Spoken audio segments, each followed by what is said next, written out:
Morning లెగంగానే first meal empty స్టమక్తో ఉన్నప్పుడు ఒక scoop of whey protein వాటర్లో తీసుకొని దాని తర్వాత ఎనీ ఫ్రూట్, సిట్రస్ ఫ్రూట్ కాకుండా అంటే యాపిల్, బనానా, సపోటా అలాంటివి తీసుకుంటే మన బాడీకి వెంటనే న్యూట్రిషన్ ఇచ్చిన వాళ్ళం అవుతాం. అప్పుడు మన బాడీ చాలా యాక్టివ్గా డేని స్టార్ట్ చేయగలుగుతుంది. ఎందుకని మామూలు ఫుడ్ కాదంటున్నానంటే అవి డైజెస్ట్ అవటానికి టైం తీసుకుంటాయి. కాబట్టి ఇమీడియట్ డైజెషన్ అయ్యేవి తీసుకుంటే చాలా ఉపయోగపడుతుంది. బాడీలో ఉన్న సెల్స్ యాక్టివేట్ అవుతాకి చాలా క్విక్ టైం. ఓకే.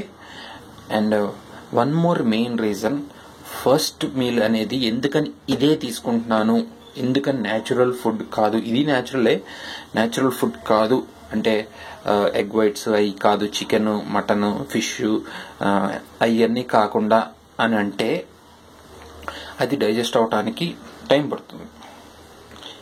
ఇది టైం పట్టదు. ఓకే. ఇంకోటి వచ్చేసి రాత్రంతా మన డైజెషన్ ప్రోగ్రాంలో ఉండి మన పొట్ల ఖాళీ అయిపోయి మన మజిల్ నుంచి ఎనర్జీని లాగుతూ ఉంటుంది. మన మజిల్ రెడ్యూస్ అయిపోతూ ఉంటుంది. మనం ఎంటీ స్టమక్తో ఉన్నంతసేపు, మన ఆకలేసినంతసేపు మన మజిల్ లాగేస్తూ ఉంటుంది. సో ఆ ఛాన్స్ మన స్టమక్కి, మన బాడీకి ఇవ్వకూడదు, మన మజిల్ పోకూడదు. అంటే లెగంగానే జస్ట్ బ్రష్ చేసేసి వెంటనే ఒక స్కూప్ ఆఫ్ వే ప్రోటీన్ వాటర్లో కలుపుకొని తాగేసి ఏదో ఒక ఫ్రూట్ ఓకే తింటే కనుక చాలా మంచి రిజల్ట్స్ ఉంటాయి. ఇది ఫస్ట్ మీల్. ఓకేనా ఫ్రెండ్స్?